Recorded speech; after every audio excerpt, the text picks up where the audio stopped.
Hello दोस्तों, साकार academy में आपका स्वागत है। मैं हूं विवेक पटेल। दोस्तों, हाल ही में पश्चिम बंगाल की राजनीति बहुत ज़्यादा गरमाई हुई है। चुनाव हुए हैं। मुख्यमंत्री पद की उम्मीदवार ममता बनर्जी अपने क्षेत्र से चुनाव हार गई हैं। इसका तो उन्हें मलाल था ही, लेकिन इसके बावजूद भी उनके मुख्यमंत्री बनने का रास्ता साफ है। और ऐसी स्थिति में अचानक पश्चिम बंगाल की राजनीति में तूफान आया है और इस तूफान का नाम है नारद स्टिंग ऑपरेशन। दोस्तों, इस स्टिंग ऑपरेशन के मामले में सीबीआई ने अपने जांच के दायरे को आगे बढ़ाते हुए पश्चिम बंगाल की तृणमूल कांग्रेस सरकार के अनेक मंत्रियों को पूछताछ किया है और कुछ को हिरासत में भी ले लिया है।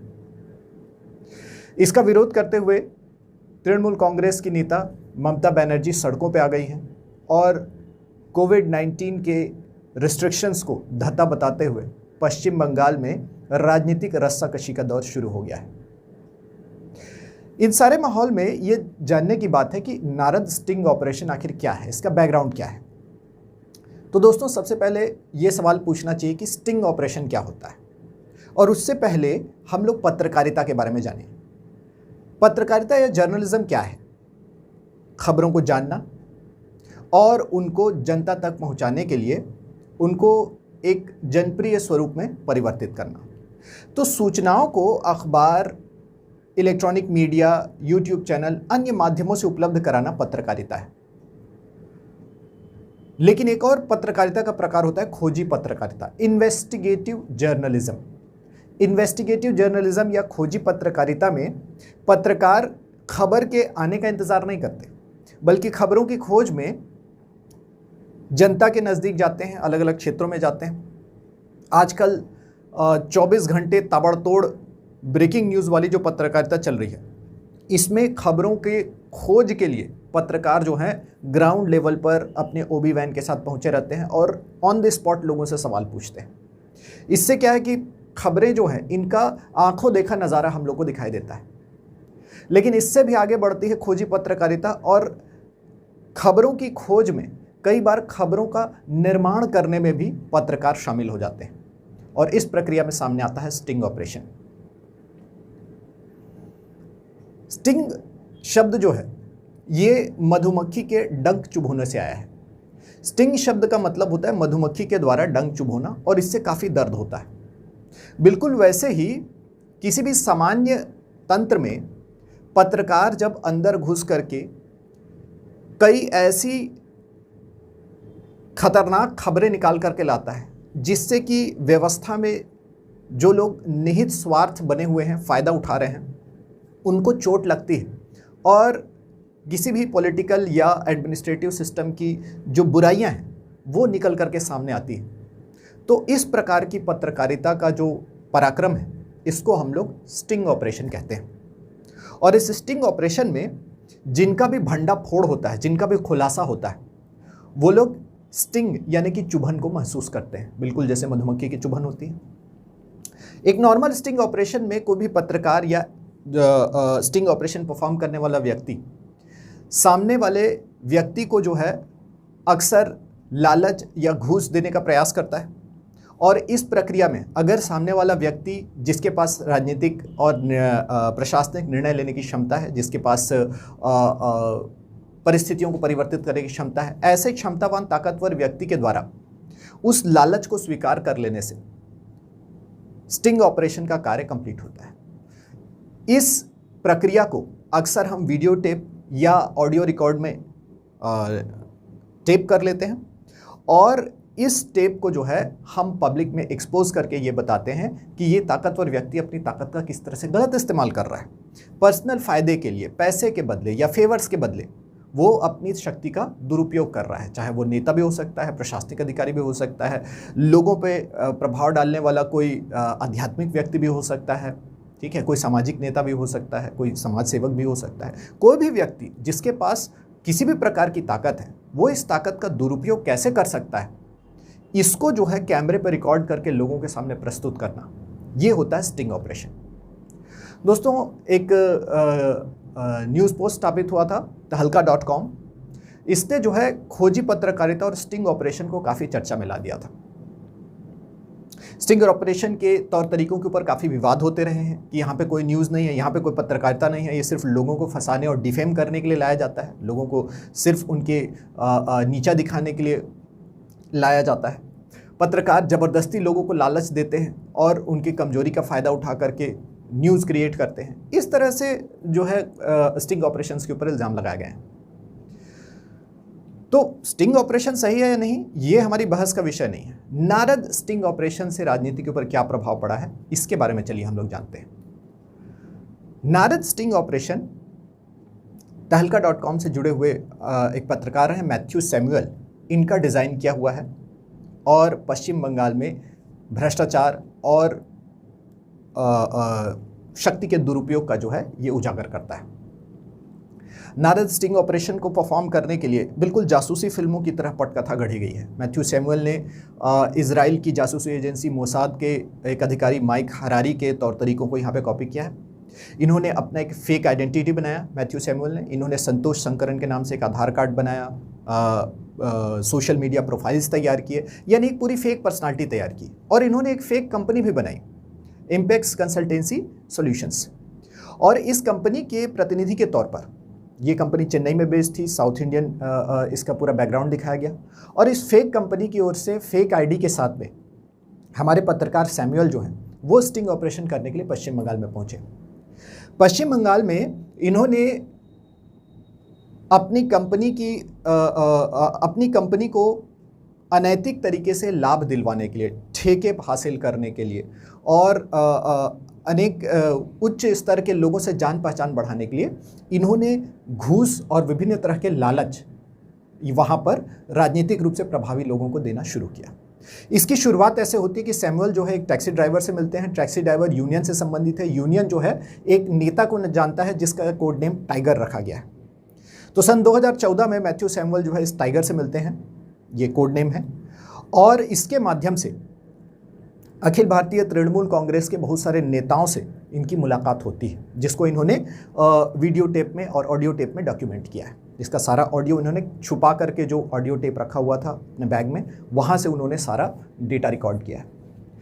अखिल भारतीय तृणमूल कांग्रेस के बहुत सारे फंक्शनरीज रहे हैं, कोलकाता के डिप्टी मेयर से, उस क्षेत्र के सांसद से और भी अनेक विधायकों से, नेताओं से इन्होंने मुलाकात की। हर जगह पर इन्होंने अपने ऑडियो और वीडियो रिकॉर्ड्स रखे और इन्होंने उन नेताओं को अपने तरफ से ब्राइब्स, घूस ऑफर की। इन नेताओं को इन्होंने कहा कि हम आपको जो है बहुत सारे धन या बहुत सारे अलग तरह के फेवर्स दिलाएंगे और बदले में आप सभी को जो है हमको बहुत सारे फेवर्स देने होंगे। देखिए, यहाँ पे लोगों का नाम लेने की आवश्यकता नहीं है।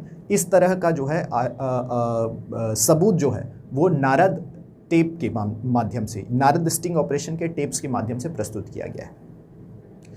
सन 2016 में पश्चिम बंगाल में चुनाव होने वाले थे। इस चुनाव के ठीक पहले इन सभी घूसखोरी और फेवर से संबंधित ऑडियो टेप्स को इन्होंने रिलीज़ कर दिया। तहलका.com की वेबसाइट पे आ गया। बहुत ज़बरदस्त विवाद हुआ और इस विवाद का फ़ायदा तृणमूल कांग्रेस के विरोधियों ने भी उठाया। विरोधी दलों ने ये बात रखी कि सत्ताधारी जो पार्टी है तृणमूल कांग्रेस, ये पश्चिम बंगाल में बहुत सारे इस तरह के घूसखोरी के मामलों में लिप्त हैं। सरकार से जुड़े हुए बहुत सारे अधिकारी हैं, वरिष्ठ IPS IAS अधिकारी, वो इस मामले से जुड़े हुए हैं और इन सभी के खिलाफ यहाँ पे स्पष्ट सबूत हैं। बिल्कुल जैसा कि होना चाहिए था। इस मामले में बहुत उठापटक हुई, पुलिस ने केस दर्ज किए और इन्वेस्टिगेशन स्टार्ट किया। दूसरी तरफ पश्चिम बंगाल की सरकार, जो कि तृणमूल कांग्रेस की सरकार थी, और तृणमूल कांग्रेस पार्टी ने इस तरह के किसी भी टेप को, इस तरह के किसी भी सबूत को जो है सिरे से नकार दिया। इन्होंने कहा कि ये तो हमारे खिलाफ साजिश की जा रही है, ये सब फेक है, गलत है। ये जो नारद स्टिंग ऑपरेशन के तहत जो नारद टेप हासिल किए गए हैं, ये सब पूरी तरह से बकवास है। ये विरोधी दलों की साजिश है हमारी सरकार को गिराने की। और एक गंभीर राजनीतिक संघर्ष इसके ऊपर चला। निष्कर्ष ये निकला कि तृणमूल कांग्रेस फिर से चुनाव जीत गई। लोगों का भरोसा हासिल करने में तृणमूल कांग्रेस सफल रही है और स्टिंग ऑपरेशन के मामले का कोई ज़्यादा असर नहीं हुआ।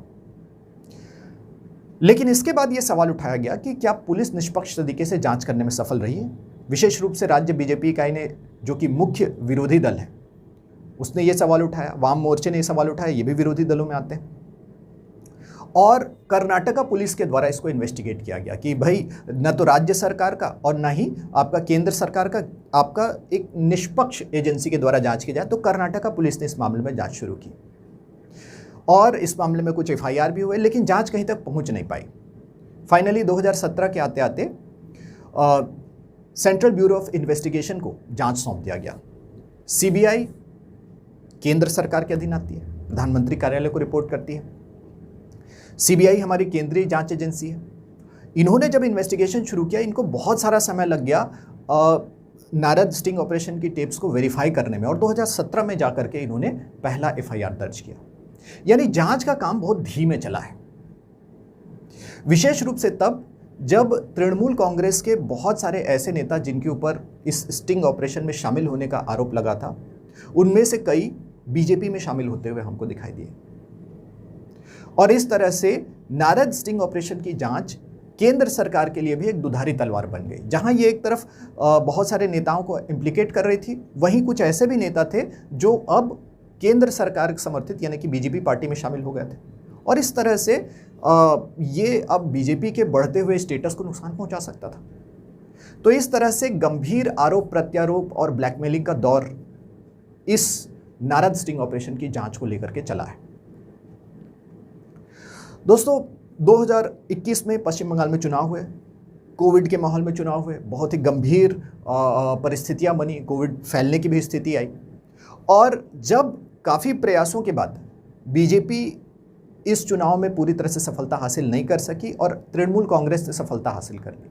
ममता बनर्जी नंदीग्राम से चुनाव हार गई, फिर भी मुख्यमंत्री पद की दावेदार के रूप में स्थापित हो गई। ऐसी स्थिति में अचानक नारद स्टिंग ऑपरेशन का मामला सीबीआई ने फिर से तेजी से जांच में लाया और पश्चिम बंगाल सरकार के तृणमूल कांग्रेस के कई मंत्रियों को जो है हिरासत में ले लिया। और इसके विरोध में तृणमूल कांग्रेस ने एक बहुत बड़ी रैली की। कोविड-19 रिस्ट्रिक्शंस, जो 2 गज दूरी, मास्क है ज़रूरी, इस तरह के आपके रिस्ट्रिक्शंस को धत्ता बताते हुए सीबीआई कार्यालय के सामने इन्होंने धरना प्रदर्शन किया। मुख्यमंत्री ममता बनर्जी ने सवाल उठाया कि मुझे भी क्यों नहीं गिरफ्तार कर लेते। एक तरह से उन्होंने केंद्र सरकार की अथॉरिटी को चैलेंज किया। तो यहाँ पर ध्यान देने वाली बात यह है कि स्टिंग ऑपरेशन करने वाली एजेंसी, जो खोजी पत्रकार हैं मैथ्यू सैमुअल, तहलका.com, इनको सारा का सारा लाइमलाइट मिल चुका है। उनका इंटरेस्ट अब समाप्त हो चुका है। सीबीआई जांच जारी है। एनफोर्समेंट डायरेक्टरेट, जो कि मनी लॉन्ड्रिंग के मामलों की जांच करती है, उसकी भी जांच जारी है। इसके अलावा हमारे संसद की जो एथिक्स कमेटी है वो भी इसकी जांच कर रही है, क्योंकि इसमें लोकसभा के सदस्य भी शामिल हैं। तो यहाँ पर यह सवाल उठता है कि इस तरह के मामलों पर राजनीति का क्या असर पड़ता है। तो देखिए, ये इंटरेस्टिंग बात है कि शुरुआत में इसकी जांच बहुत धीमी हुई, क्योंकि इसकी जांच राज्य पुलिस कर रही थी, वेस्ट बंगाल पुलिस कर रही थी, और ये राज्य सरकार के अधीन आती है। यहाँ तक कि राज्य के ही उच्च अधिकारी और नेता इसमें शामिल थे, सत्ताधारी दल के नेता शामिल थे। जाहिर सी बात है, जांच की निष्पक्षता पर सवाल उठाया गया, जांच धीमी चली। इसके बाद ये पाया गया कि जब ये मामला सीबीआई के पास गया तो सीबीआई की जांच काफ़ी तेज हुई। लेकिन कुछ ही समय बाद जब ये देखा गया कि तृणमूल कांग्रेस के कई नेता बीजेपी में आते जा रहे हैं, ये जांच अपने आप धीमी हो गई। ऐसा पाया गया कि इससे जो है केंद्र सरकार की पार्टी यानी कि बीजेपी पार्टी को पर भी बुरा असर पड़ सकता है। चुनाव के दौरान नारद स्टिंग ऑपरेशन का मुद्दा जोर शोर से उठाया गया, और उसके बावजूद भी जब तृणमूल कांग्रेस को चुनाव में जीत मिली तो अचानक इस जांच में बहुत तेजी आ गई। और इतनी ज़्यादा तेजी आ गई कि जिन लोगों ने चुनाव में विजय हासिल की और जो लोग अब मंत्री बन चुके हैं, उनको अचानक हिरासत में लिया जाना शुरू हुआ, और उसकी वजह से धरना प्रदर्शन करके लोग कोविड-19 के माहौल में लोगों की जान को खतरे में डाला गया। एक तरह से यहाँ पर सीबीआई ने केंद्र सरकार के पिंजरे में बंद तोते की तरह व्यवहार किया, केंद्र सरकार के मुखपत्र की तरह व्यवहार किया कि केंद्र सरकार बोलेगी और वो नाचने लगेंगे। दूसरी तरफ राज्य सरकार की पुलिस ने भी कोई खास अच्छा काम नहीं किया है, और सीबीआई का विरोध करके इन्होंने एक तरह से कोई बहुत अच्छा संदेश नहीं भेजा है। केंद्र और राज्य के संबंधों में और सीबीआई की निष्पक्ष भूमिका में राजनीति के बढ़ते हुए प्रवेश को यहां पे देखा जा सकता है। सुप्रीम कोर्ट ने तो कह ही दिया है कि सीबीआई जो है वो केज्ड पैरट यानी कि पिंजरे में बंद तोते की तरह व्यवहार करती है। जब केंद्र सरकार बोलते काम करती है, जब केंद्र सरकार बोले काम रोक देती है। वहीं राज्य सरकार ने भी यहां पर लोगों के हित में कोई खास अच्छा काम नहीं किया है। तो बेहतर यही होता कि नारद स्टिंग ऑपरेशन में जो लोग शामिल हैं उनसे संबंधित मामलों की निष्पक्ष जांच होती, समय से जांच होती और निश्चित समय में इस मामले को समाप्त करके इस पे आगे की राजनीति ना की जाती। सीबीआई को यहाँ पे निष्पक्ष रूप से काम करने दिया जाता, पर इस मामले को खींचा गया। इसमें कई लोगों के खिलाफ तेजी से जांच हुई, कुछ लोगों के खिलाफ धीमी जांच हुई। इसकी वजह से सीबीआई की छवि धूमिल हुई है। दल बदल करने वाले लोगों को अपने राजनीतिक समझौतों का काफ़ी फायदा हुआ। जो लोग तृणमूल में हैं उनके ऊपर तेज कार्रवाई हो रही है, जो लोग बीजेपी में हैं उन पर धीमी कार्रवाई हो रही है। और सबसे बड़ी बात, कोविड-19 के समय में इस जांच की वजह से जो झगड़े पैदा हो रहे हैं उससे लोगों के स्वास्थ्य को खतरा है। तो इस तरह से हम देखते हैं नारद स्टिंग ऑपरेशन ने स्थानीय राजनीति में भूचाल लाया है और हमारे सामने कुछ यक्ष प्रश्न खड़े किए कि इस तरह से राजनीतिक पार्टियों के झगड़े में क्या लोगों के जान हमेशा खतरे में बने रहेगी? क्या इस तरह के केंद्र और राज्य में अलग अलग पार्टियों के होने से हमारे केंद्र राज्य संबंध तनावपूर्ण बने रहेंगे? केंद्र और राज्य सरकारों के बीच इस झगड़े में लोगों के हितों की बलि नहीं चढ़ेगी? तो दोस्तों, पत्रकारिता से शुरू होकर के ये सवाल अब हमारे संविधान के ढांचे और हमारे लोगों के हितों पे आकर के ठहर गया है। तो ये विचार करने का मुद्दा है। Its food for thought. इसी के साथ थैंक यू वेरी मच।